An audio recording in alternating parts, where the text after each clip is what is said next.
Study IQ IAS, अब तैयारी हुई affordable.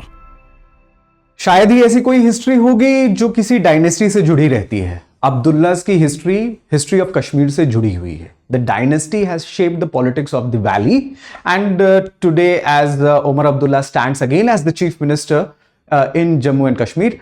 So it is very important to look at their sordid history and their important contribution, or at the same point of time उन्होंने कैसे इस dynasty, इस area को, इस पूरे के पूरे दरिया को शेप किया है. नमस्कार, मैं हूं आशीष और आज अब बात करते हैं the history of Abdullahs. Now from the starting of Sheikh Abdullah to Farooq Abdullah, उनके बेटे, और उसके बाद उमर अब्दुल्ला, इन तीनों ने करीबन हर दशक में जम्मू कश्मीर को लीड किया है. Starting from 1948, that is Sheikh Abdullah जब वहाँ के प्राइम मिनिस्टर बन रहे थे स्टेट के, जो कि एक नॉमनक्लेचर यूज किया जाता था. बाद में चीफ मिनिस्टर्स बनने की परंपरा शुरू हो गई. Omar Abdullah was becoming Farooq Abdullah was becoming prime minister in chief minister in 1982 and Umar Abdullah later on in 2009 and now as we see it today in 2024. History क्या है? शेख अब्दुल्ला की हिस्ट्री एक ऐसी हिस्ट्री है जिससे नेहरू का डार्क हॉर्स भी कहा जाता है. नेहरू के वो नुमाइंदे हुआ करते थे कश्मीर में. शेख अब्दुल्ला की पढ़ाई पहले से लाहौर की यूनिवर्सिटी में चल रही थी. उनकी जब बड़े होने की कवायद चल रही थी, जब वो अपने बचपन में थे, तो उन्होंने अपने बायोग्राफी आतिशे चिनार में ये लिखा है कि वो ज्यादातर डोगरा जो राजघराने थे उनको सिर्फ दो वक्त पे देखते थे, जब फसलें कटती थी तब, और जब सिल्क की कपड़े बन जाते थे और जब उसे बेचने का टाइम होता था तब. यानी कि जब भी टैक्स कलेक्शंस की बात आती थी तब डोगराज के चीफ्स या डोगराज के टैक्स कलेक्टर्स उनके घर पर आकर खड़े हो जाते थे. इसके अलावा किसी और लॉ एंड ऑर्डर सिचुएशन में या पुलिसिंग सिचुएशन में या स्टेट के रख रखाव में डोगराओं का कोई रोल नहीं होता था, ऐसा शेख अब्दुल्ला का मानना था. शेख अब्दुल्ला उसके बाद अपनी पढ़ाई पूरी करने अलीगढ़ मुस्लिम यूनिवर्सिटी भी जाते हैं और उसी दौरान कांग्रेस के प्रो मूवमेंट, यानी कि एक प्रकार से इंडिया में रह रहे जितने भी रीजनल स्टेट्स थे उनको आजाद करने के मूवमेंट में वो शामिल होते हैं. यहीं पे वो नेहरू से भी प्रभावित होते हैं. नेहरू उस जमाने में All India States People's Conference चला रहे थे, प्रजा राज्य मंडल चला रहे थे, जिसमें नेहरू का मानना यह था कि देश के जितने भी रॉयल्टी एरियाज हैं, रॉयल एरियाज हैं, या देश के जितने भी रॉयल किंगडम्स हैं, उनको भी देश में विलय होना चाहिए, इंडिया के साथ इंडिपेंडेंट होना चाहिए. कश्मीर, हैदराबाद, जूनागढ़ जैसे रियासतों में नेहरू अपना अलग से कांग्रेस का प्रजा राज्य मूवमेंट चला रहे थे, जिससे शेख अब्दुल्ला भी प्रभावित होते हैं. So Sheikh Abdullah becomes a man of Nehru in Kashmir because उनको वहां के महाराजा के खिलाफ खड़ा करने के लिए वहां के एक लोकल लीडर के रूप में शेख अब्दुल्ला का इमेज नजर आता है. ना Sheikh Abdullah was also known as the caged lion. कभी कभार ये एक टर्म जो है वो यूज किया जाता है शेख अब्दुल्ला के लिए, because you have this term used by many historians, particularly Chitralekha जुच्ची ने अभी रिसेंटली एक किताब लिखी है शेख अब्दुल्ला के ऊपर ही, और उनमें वो उसे कहती हैं ये केज्ड लायन थे, उनको कैद कर लिया गया था. कैद क्यों किया गया था उसके बारे में भी हम बात करेंगे. बट जैसे ही कश्मीर आजाद होता है, यानी कि जैसे ही कश्मीर भारत में विलय होता है, वहां पर एक मूवमेंट चलाने वाले, जो कि डोगरा महाराजाओं के खिलाफ मूवमेंट चलाने वाले जो लोकल लीडर थे, उसमें नेशनल कॉन्फ्रेंस ने बहुत भूमिका निभाई. नेशनल कॉन्फ्रेंस इससे पहले मुस्लिम कॉन्फ्रेंस के नाम से माना जाता था, और शेख अब्दुल्ला ने इसका नाम चेंज करके मुस्लिम कॉन्फ्रेंस से नेशनल कॉन्फ्रेंस किया. शेख अब्दुल्ला बार बार हिंदू मुस्लिम यूनिटी की बात करते थे, और साथ ही साथ भारत को जम्मू कश्मीर का अभिन्न अंग या जम्मू कश्मीर को भारत में विलय ही करने के बारे में बात करते थे. इनफैक्ट वो पाकिस्तान के खिलाफ मुखर होकर उस जमाने में, that is from 1939 onwards, Pakistan के क्रिएशन के खिलाफ बोलते थे, टू नेशन थियरी के क्रिएशन के खिलाफ बोलते थे, और ये कहते थे कि कश्मीरियत और भारतीयत लगभग एक ही मुद्दा है और ये एक साथ ही होने चाहिए. So it was very normal and it was very logical for Nehru to choose his man in Kashmir as Sheikh Abdullah. तो शेख अब्दुल्ला वहां पर खड़े हो रहे थे. यहां पर आप मेरे पीछे कश्मीर के लाल चौक का वो मीटिंग देख रहे होंगे जहां पर Sheikh Abdullah in spite of standing below Nehru was on a pedestal, but फिर भी वो नेहरू के आधे पर आ जाते थे। तो he was a very tall person at that point of time. इनको एक टॉल लीडर भी कहा जाता था। नेवरदलेस 1948 में जब कश्मीर को विलय किया जाता है, finally instrument of accession sign होता है, तो उसके सबसे पहले प्राइम मिनिस्टर के तौर पर, चुने हुए प्राइम मिनिस्टर के तौर पर नाम आता है शेख अब्दुल्ला का। सो 1948 से ही was there, but then something happened, कुछ तो हुआ। 1953 जैसे ही समय आता है, तो 1953 को वही नेहरू जिन्होंने इन्हें वहां पर अपना नुमाइंदा बनाया था, अपना डार्क हॉर्स बनाया था, वो उन्हें जेल में डाल देते हैं। ऐसा क्यों होता है, that will see later on. But Sheikh Abdullah की ये कहानी यहां पर कश्मीर के एक्टिव पॉलिटिक्स पे खत्म होती है। एंड फ्रॉम 1953 टिल 75 वो एक विल्डरनेस में रहते हैं, पॉलिटिकल विल्डरनेस में, यानी कि पॉलिटिकल अज्ञातवास में। शेख अब्दुल्ला का नाम भी उस प्रकार से नहीं लिया जा रहा था जैसे पहले लिया जा रहा था। And there was something amiss. इसके बारे में रीजन क्या है वो हम लास्ट में डिस्कस करेंगे। Please be there till that point of time. अब बात आती है फारूक अब्दुल्ला की। फारूक अब्दुल्ला कब आते हैं? सो फारूक अब्दुल्ला जो शेख के बेटे थे, इनकी भी पढ़ाई लिखाई जो है वो डॉक्टरी की रही। He did his MBBS from Rajasthan, और राजस्थान में पढ़ने के साथ साथ उन्होंने एक ब्रिटिश औरत से शादी भी की। And then he later on became a person who was forced in a way to come into the politics. 1975 में जब शेख अब्दुल्ला को फाइनली रिलीज किया जाता है, उनका एक करार हुआ था इंदिरा गांधी जी के साथ, जिसको हम अब्दुल्ला इंदिरा अकॉर्ड भी कहते हैं। उसके बाद शेख अब्दुल्ला को वापस अलाउ किया गया कि वो कश्मीर के पॉलिटिक्स में एंटर कर सकते हैं। And it was at this point of time जब शेख अब्दुल्ला को दो लोगों के बीच में से निर्णय लेना था। दो लोग कौन से? Actually there were two people. इनके घर में फ्यूड था। शेख अब्दुल्ला के दामाद को चुनना था और दूसरी तरफ उनके बेटे थे। So actually the feud was between his brother in law, that is Farooq Abdullah के ब्रदर इन लॉ, उनका नाम हुआ करता था गुलाम मोहम्मद शाह। सो गुलाम मोहम्मद शाह या फारूक अब्दुल्ला, दोनों में से कौन उनके उत्तराधिकारी बनेंगे? फाइनली शेख अब्दुल्ला ने अपने बेटे फारूक अब्दुल्ला को अपना उत्तराधिकारी चुना। 1982 में वो वहां के चीफ मिनिस्टर बनते हैं। इससे पहले वो जम्मू कश्मीर रियासत के हेल्थ मिनिस्टर भी बन रहे थे, बट 1982 में finally he becomes the chief minister. And from there onward he starts his journey as the chief minister at that point of time. But Farooq Abdullah की जर्नी इतनी आसान नहीं थी कश्मीर में। The moment he became the chief minister, next challenge उनका कश्मीरी उग्रवादियों के साथ और पर्टिकुलरली इस्लामिक फंडामेंटलिस्ट के साथ होने लगा। For the first time Kashmir में कम्युनल डिवाइड होना शुरू हो गया था, और ये कम्युनल डिवाइड पाकिस्तान के द्वारा प्रेरित था। जैसा कि हम सब लोग जानते हैं, कश्मीर 90s में इंसर्जेंसी में झोंक दिया जाता है। वो इंसर्जेंसी स्टार्ट होती है 1987 के इलेक्शन से, जिसमें जमात ए इस्लामी नाम के एक ग्रुप ने कश्मीर में अपनी पैठ बना ली थी। फारूक अब्दुल्ला की ये सबसे पहली चैलेंज थी। जमात ए इस्लामी इन 1987 elections, many Indian strategists believe was the starting of Kashmiri separatist movement. तो कश्मीर में सेपरेटिस्ट मूवमेंट फारूक अब्दुल्ला के चीफ मिनिस्टर बनने के साथ ही शुरू हो जाता है। ऐसे में नेशनल कॉन्फ्रेंस के ऊपर ये एक नई चैलेंज थी जिससे वो उभर नहीं पाते हैं। In fact I must tell you that इसके बाद 1990s से लेके 1999 तक कश्मीर में एक प्रकार से अलगाववादियों का जमावड़ा रहता है। Kashmir goes under insurgency, there was a lot of Pakistan sponsored attacks, और नेशनल कॉन्फ्रेंस इसका डेमोक्रेटिक रूप से जवाब नहीं दे पाता है। In fact what happens later on is in 1999 PDP की बारी आती है। PDP of Mufti Mohammad Sayeed. मुफ्ती मोहम्मद सईद भी 1989 में देश के होम मिनिस्टर बनते हैं। उस दौरान उनकी बेटियों को किडनैप भी किया जाता है और कश्मीरी सेपरेटिस्ट अपना दबदबा दिखाने की कोशिश करते हैं। इसी दौरान 1999 में PDP becomes a valid challenger to the National Conference. So अगर आपको ये जानना था कि PDP कब आती है कश्मीर में और एक पॉलिटिकल चैलेंज बनकर उभरती है, so that was only in 1999।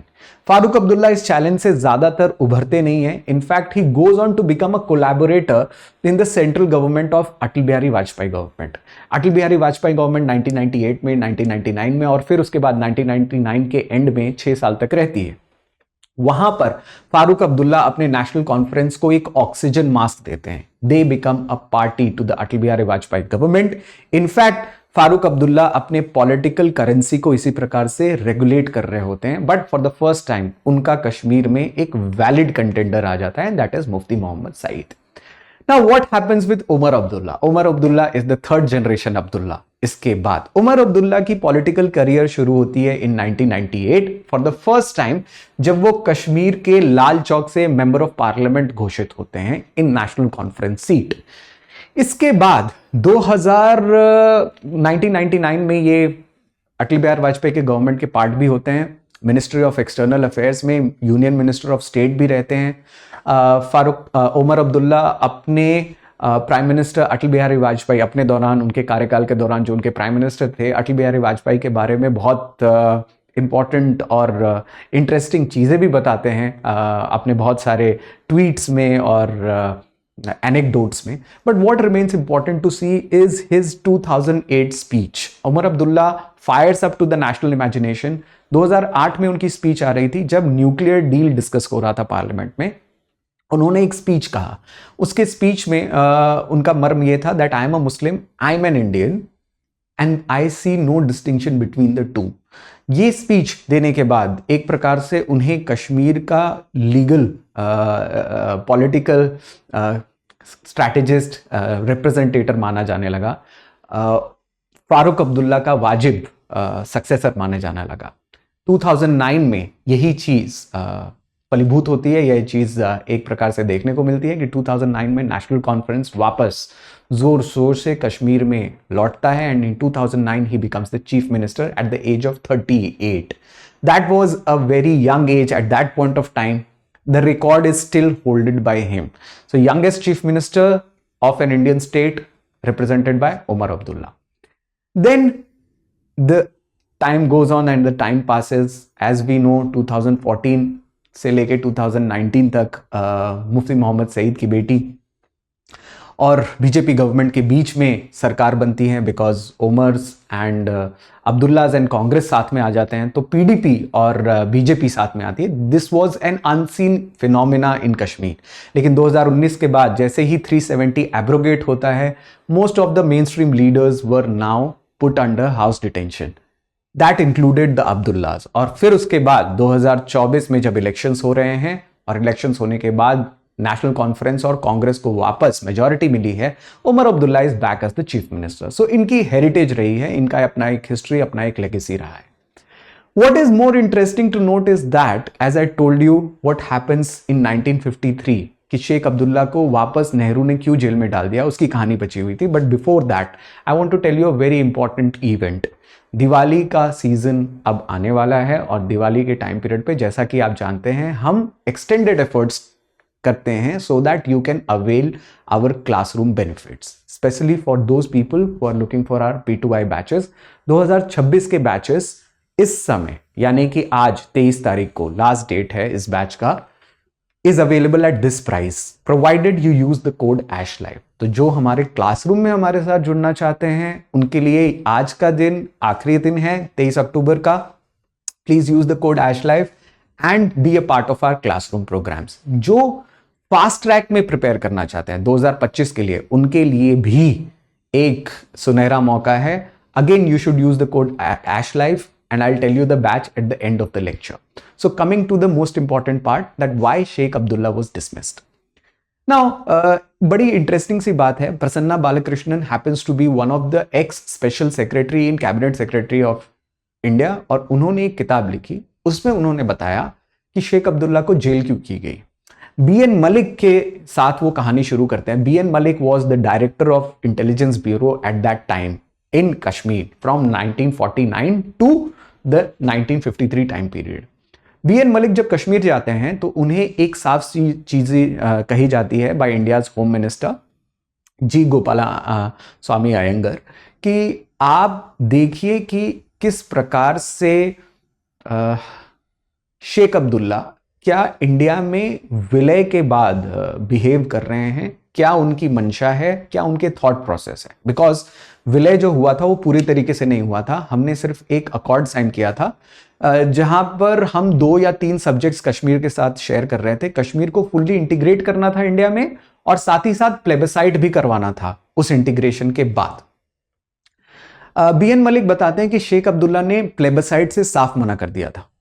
किसी भी तौर पर कश्मीर में प्लेबिसाइट नहीं होना चाहिए, बिकॉज उन्होंने कहा था कि प्लेबिसाइट होने का कोई मतलब नहीं है। जब नेशनल कॉन्फ्रेंस ने 1948 में पाकिस्तान जाने से मना कर दिया था कि हम पाकिस्तान में विलय नहीं करेंगे, हम हमेशा इंडिया में विलय करेंगे, and because he was the democratic leader so he told that we will take the decision, और हमारा डिसीजन ये है कि हम भारत में विलय करेंगे। तो यहां तक सब कुछ क्लियर था, यहां तक सब कुछ ठीक था। इनफैक्ट जब ये रिपोर्ट आईबी की तरफ से इंडियन गवर्नमेंट के पास आई, उस समय जो होम मिनिस्टर थे सरदार वल्लभ भाई पटेल, उन्होंने ये बात नेहरू से भी डिस्कस की and everything was still fine. Problem होती है जब सरदार पटेल नहीं रहते हैं और उसके बाद जी गोपालास्वामी अयंगर बनते हैं home minister, and then later on the thing starts to get troublesome. Problem तब हो रही थी जब 1949 में आर्म्स के इंपोर्ट होने लगे पाकिस्तान के तरफ से। पाकिस्तान नेशनल कॉन्फ्रेंस के कुछ लीडर्स को लेकर उन्हें अपने पाले में डालकर कश्मीर में इंसर्जेंसी बढ़ाना चाहता था या कश्मीर में फसाद बढ़ाना चाहता था। ऐसे में शेख अब्दुल्ला इसके बारे में ज्यादा कुछ नहीं कर रहे थे। इनफैक्ट इसके बाद में प्रॉब्लम्स तब बढ़ जाती है जब शेख अब्दुल्ला जम्मू के कुछ लीडर्स को लेकर कम्युनल भाषण देना शुरू कर देते हैं और हिंदू और मुस्लिम्स के डिवीजन के बारे में बात करना शुरू कर देते हैं।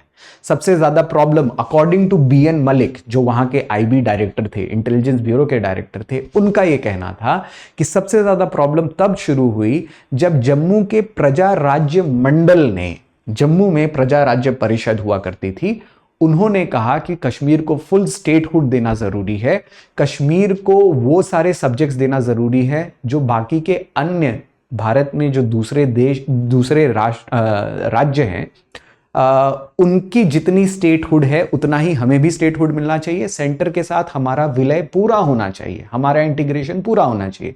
Article 370 stands where it is standing, at that point of time it was a temporary measure. तो इस बात पर शेख अब्दुल्ला ने जम्मू के पर्टिकुलरली प्रजा राज्य परिषद के लोगों को अटैक करना शुरू कर दिया। उनको नाम लेकर अपने भाषणों में गद्दार घोषित करना शुरू कर दिया। इनफैक्ट हिंदू और मुस्लिम यूनिटी को भंग करने की कोशिश भी की गई। दैट वाज द एक्विजिशन जो आईबी के डायरेक्टर्स बीएन मलिक उस समय शेख अब्दुल्ला पर लगा रहे थे। जब यह बात नेहरू तक पहुंची, नेहरू ने तुरंत इस सिचुएशन को एड्रेस करने के लिए कहा, एंड एज अ रिजल्ट सदरे रियासत के जो गवर्नर के रूप में जो तैनात थे, गवर्नर के रूप में जो काम कर रहे थे, महाराजा हरि सिंह के बेटे करण सिंह को निर्देश दिया गया कि वो तुरंत शेख अब्दुल्ला को बर्खास्त करें as the prime minister, take the power and position in his powers according to the direction given by the president of India. और उसके बाद शेख अब्दुल्ला अरेस्ट होते हैं। 1975 तक वो एक प्रकार से हाउस डिटेंशन में रहते हैं, and that is why some of the historians call him as the caged lion of Kashmir, who somewhere lost his way, who somewhere lost his values। ये बहुत बड़ी बात है कि इतने बड़े पॉलिटिकल विल्डरनेस के बाद भी वो पॉलिटिकली साउंड या पॉलिटिकली कामयाब थे after staying in jail for more than 15 years. That shows the political acumen of Abdullahs. Abdullahs were definitely a bridge between Indian integration and the Kashmir integration. But at the same point of time, Sheikh Abdullah और नेहरू के बीच में जो want of confidence हुआ कि शेख अब्दुल्ला के ऊपर पूरा भरोसा भी नहीं किया जाता था, आधा अधूरा भरोसा भी नहीं किया जाता था। ये एक बड़ी सी अटपटी सी चीज थी। इनफैक्ट महाराजाज जो कश्मीर के महाराजाज थे, महाराजा हरि सिंह या बाद में करण सिंह, उनका ये साफ साफ कहना था कि अब्दुल्लाज ने बहुत कोशिश की कि कश्मीर को एक इंडिपेंडेंट स्टेट रखा जाए, ना ही पाकिस्तान के साथ ना ही इंडिया के साथ। But as we say the history lies in the verdict out there, कि जैसे जैसे इसके ऊपर और भी रिसर्चेस होंगे और भी बातें सामने आएंगी, जैसे कि मैंने आपको एक किताब के बारे में बताया, चित्रलेखा जुत्शी के बारे में, पी बालाकृष्णन भी इसे बताते हैं, इन सारी चीज़ों के बारे में।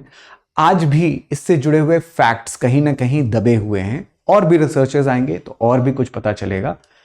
As I told you at the last कि मैं आपको बताऊंगा कि अगर आप 2025 के लिए तैयारी कर रहे हैं और बहुत जल्द से तैयारी करना चाहते हैं in a fast track way, in fact 215 days we take you in order to prepare you for your UPSC examinations. So you can join the courses at a very less price. Use the code ASHLIVE. The batch has started as of today. 23 तारीख last तारीख है as you will use. मैं जानता हूं कि आपके मन में भी कुछ और रोचक कहानियां होंगी और कमेंट्स होंगे.